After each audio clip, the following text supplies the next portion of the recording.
Usaha Mus'ab ibn Umair untuk menyembunyikan keislamannya ternyata pada suatu ketika keislamannya itu diketahui oleh keluarganya. Ada seseorang yang bernama Utsman ibn Talhah. Suatu hari dia melihat Mus'ab ibn Umair sedang melakukan salat. Jadi waktu itu sudah ada salat. Tapi bukan salat 5 waktu seperti yang sekarang, yang disyariatkan dalam peristiwa Isra dan Mi'raj. Ini salat 2 rakaat di waktu pagi, 2 rakaat petang.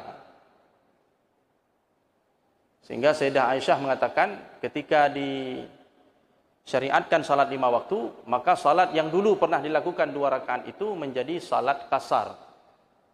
Makanya dalam perjalanan kalau kita mau salat zuhur, asalnya 4 rakaat itu sebagai azimah, tapi ada rukhsah bisa dikasar menjadi 2 rakaat. Di awalnya salat itu 2 rakaat seperti yang dilakukan oleh Nabi sallallahu alaihi wasallam dan para sahabatnya termasuk Sayyidah Khadijah. Ini sudah kita sampaikan ketika kita membahas tentang sirah kehidupan Khadijah radhiyallahu anha. Suatu hari Utsman ibn Talhah, kembali kepada cerita tadi, Utsman ibn Talhah melihat Mus'ab ibn Umair melakukan salat. Di tata cara ibadah yang berbeda dengan ibadahnya orang-orang musyrikin. Kemudian dia memberitahu ibunya dan keluarganya. Tentu keluarganya akhirnya sadar bahwasanya anak mereka, atau salah satu dari anggota keluarga mereka telah menjadi pengikut Nabi Muhammad sallallahu alaihi wasallam. Disinilah bermula musibah ataupun ujian yang dihadapi oleh Mus'ab ibn Umair di sini bermula. Pada saat keluarganya mengetahui bahwa beliau telah menjadi seorang muslim. Semuanya marah, semuanya berang, terutama ibunya yang bernama Khannas itu sangat marah ketika mengetahui Mus'ab telah menjadi seorang muslim. Akhirnya apa yang terjadi? Hadirin yang dimuliakan Allah Subhanahu wa taala, mereka menahan Mus'ab ibn Umair di rumah. Jadi tidak diizinkan keluar rumah. Ditahan seperti seorang yang tawanan begitu, ditahan, dipasung, ya, ditahan di sebuah ruangan, dan dia tidak diizinkan keluar sampai ketika waktu hijrah yang pertama, hijrah ke negeri Habsyah. Jadi termasuk lama juga dia ditahan di rumahnya itu. Ketika ibunya mengetahui bahwa putranya telah Islam, sang ibu tadi yang dulunya sangat mencintai Mus'ab ibn Umair, ibunya sangat berharap agar putranya ini kembali kepada agama nenek moyang. Jadi sang ibu ini keluar dari rumahnya. Kemudian Mus'ab melihat ibunya keluar rumah dalam keadaan rambutnya acak-acakan. Jadi ibunya sengaja membuat rambutnya itu tidak tertutupi oleh kain, kemudian acak-acakan, tidak memakai penutup, dan dia mengatakan, la albasu khimaran, aku tidak akan memakai kerudung. Di rupanya zaman jahiliyah itu kaum wanitanya juga pakai kerudung sebagian. Kata ibunya, aku tidak akan memakai kerudung. Wala astadhil, dan aku tidak akan berteduh. Jadi dia membiarkan dirinya terbakar di bawah terik matahari. Aku tidak akan berteduh. Wala addahin, dan aku tidak akan memakai minyak atau meminyaki tubuhku dan rambutku. Jadi penampilannya betul-betul acak-acakan, tidak terurus. Wala akulu ta'aman, dan aku tidak akan makan. Wala ashrabu syaraban, aku tidak akan minum. Hatta tada'a ma anta alaih, sampai engkau meninggalkan agama barumu itu. Jadi ini ancaman dari seorang ibu kepada putranya. Kalau kamu tidak tinggalkan agama itu, kamu tidak kembali kepada agama nenek moyang, agama kita, maka aku tidak, biarkan aku mati di sini. Aku tidak akan makan, tidak akan minum, tidak akan berteduh.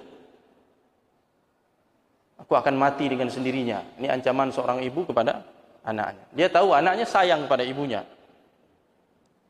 Ketika melihat itu, saudara Mus'ab bernama Abu Aziz ibni Umair, kita tahu bahwa Mus'ab ini punya abang, punya adik, punya saudara, saudari. Salah seorang saudara dari Mus'ab mengatakan, "Ya ummah da'ini wa iyah." Wahai ibu, biar aku yang menyelesaikan ini dengan Mus'ab ibni Umair. Dia serahkan kepada saya, wahai ibu, saya akan menyelesaikannya. Fa innahu ghulamun 'afin. Mus'ab ini adalah seorang anak yang tubuhnya gemuk, badannya gemuk. Artinya selama ini dia suka makan. Dia makan apa saja yang dia sukai. Ini anak badannya gemuk, pasti dia tidak tahan lapar. Kalau dilaparkan sehari 2 hari, pasti dia akan meninggalkan agamanya.